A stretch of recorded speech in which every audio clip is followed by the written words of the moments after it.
కళ్యాణ్ గారు రకరకాల ఫ్యాక్టరీస్ ఇవన్నీ చూసే పిఠాపురం ఎంచుకున్నారు. అంటే ఇవన్నీ ఉన్నాయన్న దాంతోనే. అలాగే మీ అధినేత కూడా, మీరు కూడా బలమైన కాపు నాయకులుగా ఉన్నారు, సీనియర్ పార్లమెంటేరియన్ గా ఉన్నారు కాబట్టి మీకు అవకాశం ఇచ్చారు. సో ఈ కాపు ఓట్లు అనేవి ఏ విధంగా చీలే అవకాశం ఉంది? పవన్ కళ్యాణ్ గారికి ఎక్కువ వెళ్తాయని అనుకుంటున్నారా, లేకపోతే మీకు ఎక్కువ వస్తాయని అనుకుంటున్నారా? అంటే మొట్టమొదటిగా నేను ఇన్ని సంవత్సరాల రాజకీయ జీవితంలో నేను ఉన్నాను. ఎప్పుడు కులపరంగా ఓట్లు లెక్కించి మేము ఎప్పుడు వెళ్ళటం అనేది జరగలేదు. అయితే ఇవన్నీ లెక్కలు ఉండడం అనేది సహజమే, కానీ బట్ నన్ను అందరూ ఆదరిస్తారు. ఓకే, కాపులో వాళ్ళ ఇంటి బిడ్డగా నన్ను ఎంత ఆదిస్తారో వాళ్ళ ఆత్మీయురాలుగా మిగతా అన్ని క్యాస్ట్లు కూడా నాతో అనుబంధంగా ఉంటారు. నన్ను నిజంగా కూడా వాళ్ళ ఇంట్లోకి అంత ప్రేమతోని అంత ఆత్మీయతతోనే ఆహ్వానిస్తారు. అయితే ఒకటి ఏంటంటే ఇక్కడ ఎస్సీ బీసీ ఎస్టీ మత్స్యకార చేనేత మొత్తం అన్ని వర్గాలు, మిగతా అన్ని ఓసీల్లో ఉన్న అన్ని క్యాస్ట్లు, బ్రాహ్మణులు కావచ్చు, వైశ్యాస్ కావచ్చు, ఇంకా రకరకాల బీసీల్లో ఉన్న వివిధ రకాల క్యాటర్స్ కావచ్చు, సెటిబల్జీ కావచ్చు, గౌడ్ కావచ్చు, ఎన్ని రకాల క్యాస్ట్లు ఉన్నాయి. అందరికి కూడా నేను అందుకే అందరికీ అభిమానురాలు కాబట్టి నేను ఆ రోజు ఎంపీగా ఎమ్మెల్యేగా నెగ్గగలిగాను. హోరాహోరీ పోటీ, ఆ రోజు ముగ్గురు మధ్య పోటీ ఉన్నప్పటికీ కూడా నేను విజయం సాధించగలిగాను. మళ్ళీ మొన్న ఎంపీలో కూడా ఇక్కడ నుంచి మెజార్టీ తెచ్చుకోగలిగాను, ఇక్కడ ప్రజల మద్దతు పొందగలిగాను. మళ్ళీ నాకు అన్ని వర్గాలు ఒక్క క్యాస్ట్ మీద బేస్ చేసి ముఖ్యమంత్రి గారు నాకు ఇవ్వలేదు. నేను సెలెక్ట్ చేసుకుని కూడా రాలేదు. ఇక్కడ ఎవరున్నారు ఏంటని కూడా సెలెక్ట్ చేసి రాలేదు. నేను పని చేశాను, నా పనితీరును ప్రజలు గుర్తించారు. నాకు తప్పకుండా ఇక్కడ మళ్ళీ సేవ చేసే అవకాశం వస్తుందని ముఖ్యమంత్రి గారు భావించారు, నేను భావించుకున్నాను. కాబట్టి నాకు ఇక్కడ సీట్ వచ్చింది.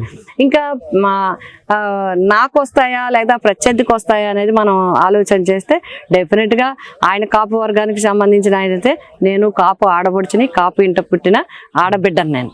కాబట్టి వాళ్ళు నన్ను కూడా ఆదరిస్తారు, వారు బిడ్డగా నన్ను ఆదరిస్తారు తప్పకుండా.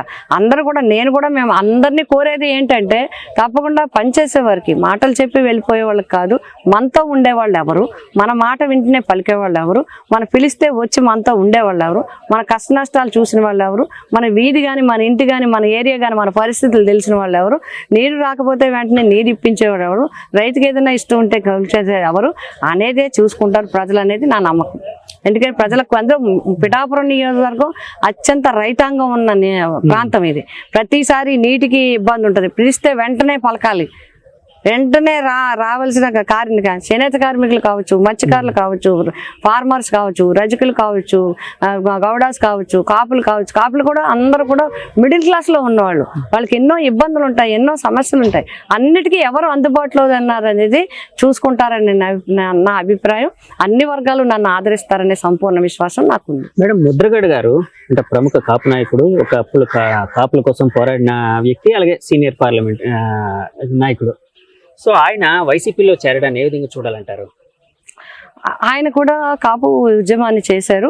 అయితే ముఖ్యంగా ఆయన చూసింది మిగతా పార్టీలని. ఆయన ఎందుకంటే చాలా పెద్ద వ్యక్తి, చాలా ఆలోచన చేయగల వ్యక్తి, అన్నింటినీ అంచనా చేయగల వ్యక్తి. ఆయన చాలా సీనియర్ నాయకుడు, వాళ్ళ నాన్నగారి దగ్గర నుంచి కూడా చేసిన వ్యక్తి. మంత్రిగా, ఎమ్మెల్యేగా, పార్లమెంట్ సభ్యులుగా అన్ని రకాలుగా చేసిన అనుభవం ఉంది.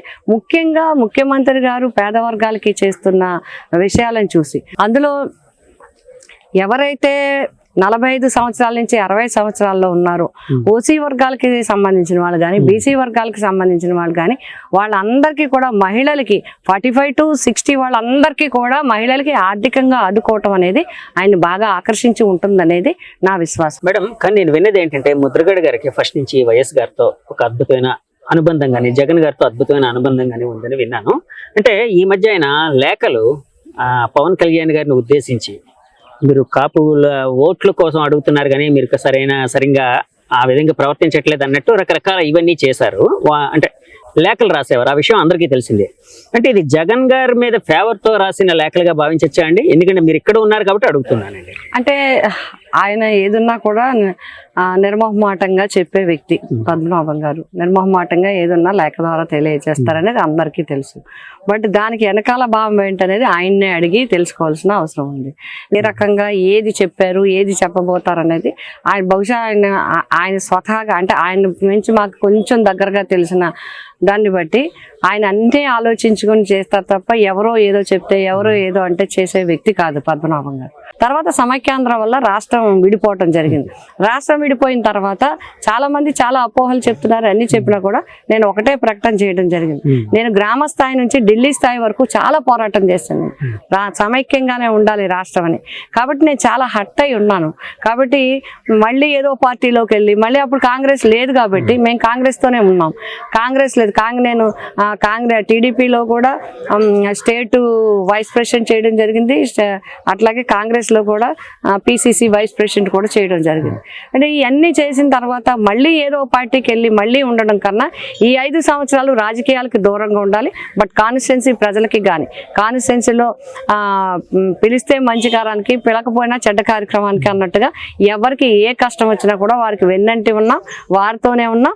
అందుకోసమే ప్రజలతో ఉన్న సత్సంబంధాలు చూసి ప్రజలకి నా మీద పిఠాపురం నియోజకవర్గంలోని కాకినాడ నియోజకవర్గంలో కాకినాడ పార్లమెంట్లో నాకు ప్రజలతో ఉన్న అనుబంధం చూసి జగన్మోహన్ రెడ్డి గారు తప్పకుండా పార్లమెంట్ ఒక మహిళకి ఇవ్వాలి. ఫస్ట్ టైం మహిళ పిఠాపురంకి ఫస్ట్ జిల్లా పరిషత్కి నేను ఫస్ట్ జిల్లా పరిషత్ ఉమెన్ జిల్లా పరిషత్ చైర్మన్. అట్లాగే పిఠాపురం నియోజకవర్గానికి ఫస్ట్ ఉమెన్ ఎమ్మెల్యే నేను.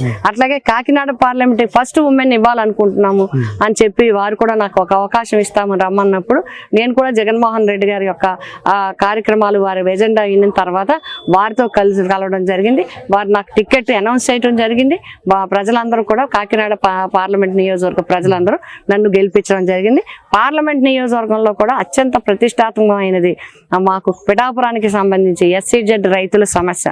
సుప్రీంకోర్టులో సైతం ఎన్నో సంవత్సరాలు దగ్గర గత 12-13 సంవత్సరాలు పోరాడి సుప్రీంకోర్టులో కూడా ఓడిపోయి అలసిపోయిన వాళ్ళకి అన్యాయం చేసి వాళ్ళు మాయ మాటలు చెప్పి వాళ్ళ కమిటీలన్నింటినీ ముక్కలు చేసి వాళ్ళకి ఏమీ న్యాయం చేయకుండా వదిలేస్తే నేను పార్లమెంటు సభ్యురాలుగా పోటీ చేసే ముందు జగన్మోహన్ రెడ్డి గారిని మా నాయకుడిని ఒక్కటే అడగడం జరిగింది.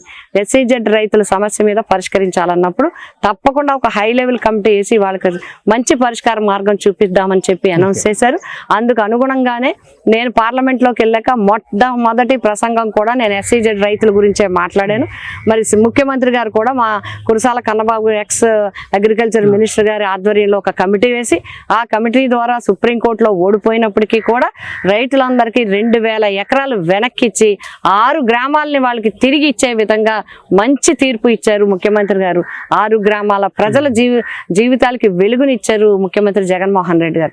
ఆ విధంగా ఒక మంచి విజయాన్ని మేము సాధించగలిగాం. కాబట్టి ఆ రోజు పార్లమెంటు సభ్యురాలుగా ఎన్నో అభివృద్ధి కార్యక్రమాలు చేయగలిగాం. మళ్ళీ ఇప్పుడు పిఠాపురం నియోజకవర్గ ప్రజలతో నాకున్న అనుబంధాన్ని మరి గుర్తించి ఎమ్మెల్యే మన ముఖ్యమంత్రి గారు ఒక మహిళకి మళ్ళీ అవకాశం ఇవ్వాలని నాకు ఈ పిఠాపురం నియోజకవర్గం నిజంగా నా పూర్వజన్మ సుకృతం, నా అదృష్టంగా నేను భావిస్తున్నాను. అందుకు అనుగుణంగానే నేను పార్లమెంట్లోకి వెళ్ళాక మొట్టమొదటి ప్రసంగం కూడా నేను SCZ రైతుల గురించే మాట్లాడాను. మరి ముఖ్యమంత్రి గారు కూడా మా Kurasala Kannababu X agriculture minister గారి ఆధ్వర్యంలో ఒక కమిటీ వేసి ఆ కమిటీ ద్వారా సుప్రీంకోర్టులో ఓడిపోయినప్పటికీ కూడా రైతులందరికీ 2000 ఎకరాలు వెనక్కిచ్చి 6 గ్రామాలని వాళ్ళకి తిరిగి ఇచ్చే విధంగా మంచి తీర్పు ఇచ్చారు ముఖ్యమంత్రి గారు. 6 గ్రామాల ప్రజల జీవితాలకి వెలుగునిచ్చారు ముఖ్యమంత్రి జగన్మోహన్ రెడ్డి గారు. ఆ విధంగా ఒక మంచి విజయాన్ని మేము సాధించగలిగాం. కాబట్టి ఆ రోజు పార్లమెంటు సభ్యురాలుగా ఎన్నో అభివృద్ధి కార్యక్రమాలు చేయగలిగాం.